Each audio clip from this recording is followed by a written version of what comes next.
हाय, hello, नमस्कार. मी गौतमी शिकलगार. मंडळी, महापालिकेची रणधुमाळी सुरू आहे आणि या रणधुमाळीमध्ये आज प्रचाराचा शेवटचा दिवस आणि महापालिकेच्या या रणधुमाळीत आपल्याला यावेळी तरुण आणि सुशिक्षित चेहरे पाहायला मिळालेत आणि असाच एक तरुण सुशिक्षित चेहरा माझ्यासोबत आहे.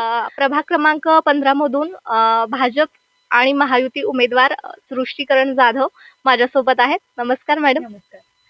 काय सांगाल राजकारणाची धावपळ आणि त्याचबरोबर प्रचाराचा धडाका आणि नागरिकांचा प्रतिसाद कशा प्रकारे हे सगळं हँडल करताना काय वाटते तुम्हाला? नागरिकांचा प्रतिसाद कसा आहे तुम्हाला? प्रतिसाद आम्हाला खूप चांगला आहे. जसं राजारामपुरीतनं प्रभाग क्रमांक 15 हे राजारामपुरी, बागल चौक, साईक एक्सटेन्शन, टाकाळा चौक असा खूप मोठा भाग झालेला आहे. तर राजारामपुरीतनं आम्हाला खूप चांगला प्रतिसाद आहे. माझे सासरे दीपक जाधव साहेब, माझे चुलत सासरे मुरलीधर जाधव साहेब, माझे पती करण जाधव साहेब ह्यांनी गेले 30 वर्ष राजारामपुरीतनं भरपूर कामं केलेली आहेत आणि लोकांचा आम्हाला खूप चांगला प्रतिसाद आहे. म्हणजे लोकं आम्हाला स्वतःहून येऊन सांगतात, की आम्हाला जाधव घरातून एक सीट पाहिजे, ज्यांना आम्ही कामं सांगू शकू आणि आमचे कामं हे गॅरंटीड होतील, असं लोकांना आमच्याकडून अपेक्षा आहेत आणि आम्ही त्या पूर्ण केलेल्या आहेत. तर लोकांचा आम्हाला राजारामपुरीतून खूप चांगला प्रतिसाद आहे. शिवाय बागल चौकात माझा जन्म झालेला आहे. त्यामुळं तिथं मी लहानाची मोठी झालेली आहे. त्यामुळे तिथल्याही लोकांना माझा चेहरा ओळखीचा आहे. शिवाय माझ्या सासूबाई दीपिका जाधव ह्या भरारी फाउंडेशन चालवतात आणि भरारी फाउंडेशनच्या मार्फत त्यांनी ऑलरेडी 10 वर्ष झालं महिला सबलीकरणचं काम करत आलेले आहेत. राजारामपुरी असू दे, राजारामपुरी एक्सटेन्शन असू दे, या प्रभागातून. त्यामुळे एकंदरीत चांगला प्रतिसाद आहे आणि लोकांचा महायुतीला चांगला प्रतिसाद आहे. म्हणजे जे लोकं बघतात, की आता भाजपचे महिलांसाठी योजना असतील किंवा ज्येष्ठ नागरिकांसाठी योजना असतील, या योजना किंवा महानगरपालिकेवर सत्ता नसताना जे आमदार, खासदार साहेबांनी कामं केलेली आहेत, फंड्स आपल्याला दिलेले आहेत. तर लोकांना आता महानगरपालिकेवर ही महायुतीचाच झेंडा फडकवायचा आहे, असं एकंदरीत प्रतिसादावरून कळून यायला लागलंय. मॅडम, आता तुम्ही म्हणाला तुमचे सासरे, तुमच्या सासूबाई राजकारणात सक्रिय आहेत, समाजकारणात सक्रिय आहे. तर मग ही तुमच्यावरती एक प्रकारची मोठी जबाबदारी आहे, एक मोठं आव्हान आहे. तर मग हे एक तरुण चेहरा आहे आणि नव्यानं पदार्पण राजकारणात केलंय. तर मग ही जबाबदारी, हे आव्हान तुम्ही कसं पेलणार आहे? ह्याला सामोरं कसं जाणार आहे? ह्यासाठी काय प्लॅनिंग्स केलेत? माझ्या लग्नाला आता 11 वर्ष झालेली आहेत. त्यामुळं मी गेले 11 वर्ष जवळून बघत आलेली आहे.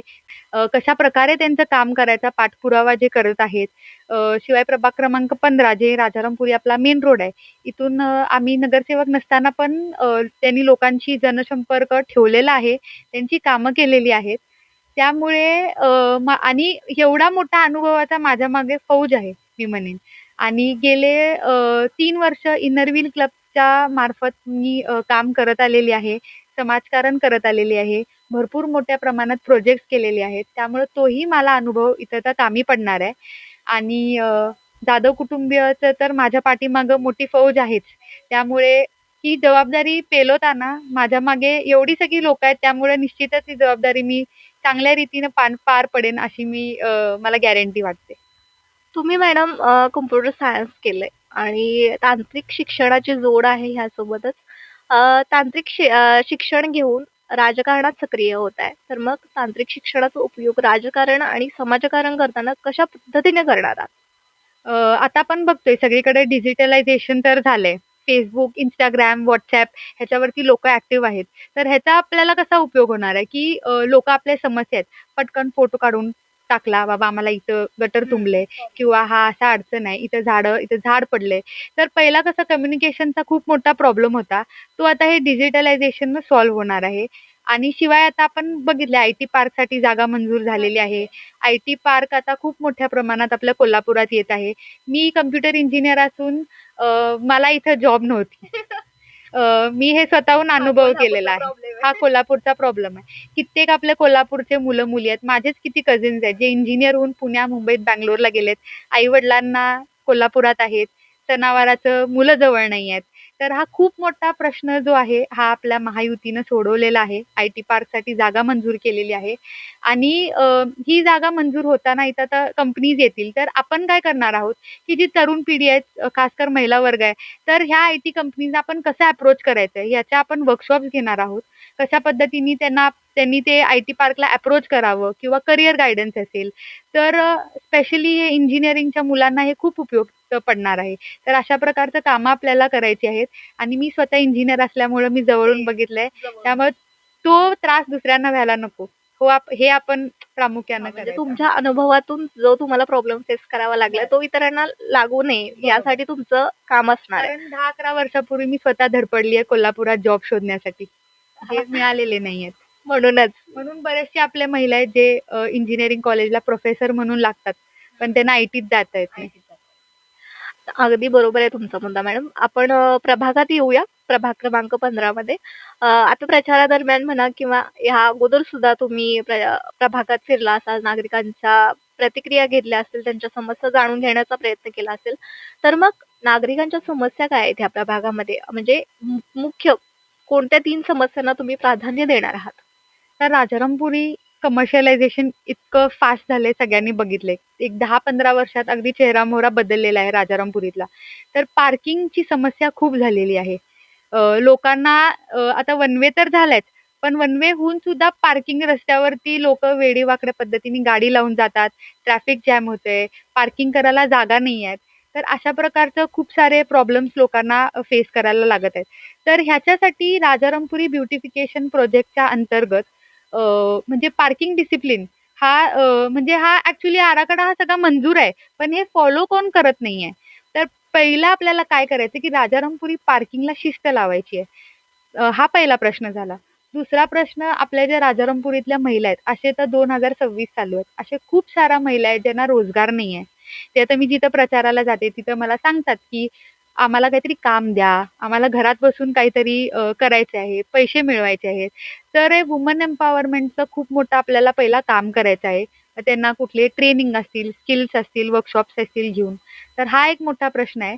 आणि शिवाय आता राजारामपुरीत आपण बघतोय, की अ, थोडासा पाण्याचा प्रश्न आहे. गटर जुन्या झालेत. राजारामपुरी ही खूप जुनी आहे वस्ती. तर आता बऱ्याच ठिकाणी पाईपलाईन जुन्या झाल्यात. गटर जुने झाले, ड्रेनेजेस जुने झाले. थोड्या ठिकाणी दुरुस्त केलेल्या आहेत, पण थोड्या ठिकाणी अजून तशाच आहेत. तर हा पण आपल्याला मूलभूत सुविधा ह्या सगळ्या सॉल्व्ह करायच्या आहेत. आणि प्रामुख्यानं माझा प्राईम फोकस राहणार आहे भटक्या कुत्र्यांच्या समस्यावर. कारण माझी मुलगीवरती कुत्र्यांचा की काय परिस्थिती येते एखाद्या कुटुंबावर. तर कुत्र्यांना नुसतं इकडून उचलून इकडं सोडणे, ह्या भागातनं उचलून तिकडं सोडणे ही सोल्युशन नाहीये. तर आपल्याला त्यांना रेबीजचं व्हॅक्सिन देणे किंवा त्यांचं नसबंदी ऑपरेशन करणे किंवा त्याच्या पुढे जाऊन एखादं शेल्टर आपले जे सगळे महायुतीचं सरकार आहे, त्यांच्या अंतर्गत एखादी जागा मंजूर करून त्यांच्यासाठी शेल्टर बांधणे. म्हणजे इकडे डॉग लव्हर्स पण खुश होतील आणि त्यांना खाऊ-पिऊ घालायचं असतील तर ते शेल्टरमध्ये करू शकतात आणि शिवाय नागरिक पण निर्धास्तपणे रस्त्यावरती चालू शकतील. असे हे 3-4 मोठे प्रश्न आहेत, की आपल्याला काम करायचं आहे. आता त्यामध्ये तुम्ही महिलांचा पण मुद्दा सांगितला. तर महिलांचा हा रोजगार झाला आणि आता मी म्हणते महिलांच्या आरोग्याचा प्रश्न खूप मोठा आहे. त्या संदर्भात महिलांच्या आरोग्यासाठी काय काम करू इच्छिता तुम्ही? तर सगळ्यात मोठा प्रश्न आहे स्वच्छतागृहांचा. आपण बघतोय राजारामपुरीत एकही महिलांसाठी पिंक टॉयलेट नाहीये. तर पिंक टॉयलेट्स पहिला व्हायला पाहिजे. हे सगळं ॲक्चुअली महायुती म्हणजे आपलं भाजप सरकार असेल, महायुतीचे जे सरकार आहे, या सगळ्या गोष्टी त्याच्यामध्ये आहेत. पण आपल्या कोल्हापूर महानगरपालिकेत कधीही सत्ता नव्हती. त्यामुळे हे विषय सगळे पेंडिंग राहिलेले आहेत. तर ते पिंक टॉयलेट्स असू देत, स्वच्छतागृह असू देत, आता गव्हर्नमेंटच्या महिलांसाठी हेल्थच्या योजना आहेत. आपलं तुम्ही म्हणला मेनोपॉजचा जे प्रश्न आहे, त्याच्यानंतर हाडांचा त्रास चालू होतोय, तर बोन डेन्सिटी चेकअप असेल किंवा आपले म्हणजे असे बरेचसे प्रश्न आहेत महिलांचे. तर ह्याच्यासाठी योजना ऑलरेडी आहेत. आणि जसं मी पहिला मेन्शन केलं, माझ्या सासूबाई दीपिका जाधव, तर याही भरारी फाउंडेशनच्या अंतर्गत आपले पिरियड्सचं अवेअरनेस असेल, मंथली जे लहान मुलींना ट्रेनिंग असेल किंवा महिलांसाठी पॅड्सचं डिस्ट्रिब्युशन असेल, त्याचा इम्पॉर्टन्स असेल. आपल्या इथं बघतोय आपण प्रभाग क्रमांक 15 मध्ये 3 स्लम एरियाज येतात. तिथं ह्या गोष्टींचा अवेअरनेस करणे हे फार इम्पॉर्टंट आहे. म्हणजे तुम्ही जे म्हणला मासिक पाळी रिलेटेड जे आहे, तर ह्या सगळ्या त्यांना त्याचं गांभीर्य नाही अजून. तर हे सगळं आपल्याला अवेअरनेस क्रिएट करायचा आहे. नाही, अगदी बरोबर आहे. कारण कोल्हापुरात तसं म्हणायला गेलं तर आपण सार्वजनिक शौचालयांचा खूप मोठा प्रश्न आहे. आणि यानंतर आणि अजून एक मी मेन्शन करेन, हिरकणी कक्ष. हां, आपल्या इथं महालक्ष्मी मंदिर असल्यामुळे खूप सारे भाविक येतात. तर आपण बघतोय महिला येतात, त्यांच्यासोबत बाळ असतात. त्यांना फीडिंग करायला म्हणावं, कशासाठी ब्रेस्ट फीडिंग असेल, त्याच्यासाठी जागा हिरकणी कक्ष सरकारने करून ठेवलेले आहेत. तसं आपल्या कोल्हापुरात एकही हिरकणी तर आपल्या कोल्हापूरचा हार्ट आहे. तर एक हिरकणी कक्ष आमच्या राजारामपुरीत आपला टाकाळा ही जी आमचा प्रभाग क्रमांक 15 आहे, ह्याच्यामध्ये एक असावा आणि पिंक टॉयलेट असा आपला प्राईम फोकस राहणार आहे. यासाठी तुम्ही काम करणार आहे. ठीक आहे. यानंतर मी येते तरुणांच्या रोजगारावरती. तर सगळ्यात मोठा भारतासमोर जे आव्हान आहे ते तरुणांसाठी रोजगार आहे. तर तुम्ही प्रभाग क्रमांक 15 मध्ये तरुणांसाठी जे आता नोकरीची, व्यवसायाची संधी शोधतायत, तर त्या तरुणांसाठी काय काम करणार आहात? आता सगळ्यात पहिला आय-टी पार्क तर आपलं खूप मोठं काम केलेलंच आहे. तर आय-टी पार्क झाल्यामुळे खूप संधी उपलब्ध होणार आहेत. वेगवेगळे शोरूम्स राजारामपुरीत येत आहेत. खूप तरुणांना रोजगार तिथं मिळत आहे. शिवाय आता आपलं मेन जे महालक्ष्मी मंदिरसाठी जे कॉरिडॉरचा प्रश्न चालू आहे, त्यासाठी पण निधी मंजूर झालेला आहे. जेव्हा आपल्या कोल्हापूरमध्ये जेव्हा टुरिझम वाढणार आहे, जेव्हा खूप लोकं आपल्या कोल्हापुरात येतात महालक्ष्मी मंदिरच्या दर्शनासाठी, जेव्हा टुरिझम वाढणार आहे, तेव्हा निश्चितच खूप लोकांना संधी मिळणार आहे. आपल्या बिझनेसची अपॉर्च्युनिटीज वाढणार आहेत किंवा नोकरीच्या अपॉर्च्युनिटीज वाढणार आहेत, असं मी म्हणेन. एकूणच आता तुम्ही सगळे हे व्हिजन प्लॅन्स तुम्ही सांगितले, बरोबर? एकूणच मला असं प्रकर्षानं जाणवतं, की तुम्ही बोलण्यापेक्षा, आश्वासनं देण्यापेक्षा तुम्ही प्रॅक्टिकली करण्यावरती जास्त भर देताय. म्हणजे प्रभाग क्रमांक 15 मध्ये प्रॅक्टिकली काम करण्यावरती तुमचा भर आहे आणि प्रभाग क्रमांक 15 त्यासाठी सुधारित करणार आहात तुम्ही. तर तुमच्याशी बोलून खूप छान वाटलं मला आणि तुमचे जे व्हिजन प्लॅन्स आहेत ते सुद्धा लवकरच पूर्ण होत आणि तुम्हाला तुमच्या भविष्यासाठी खूप साऱ्या शुभेच्छा. Thank you.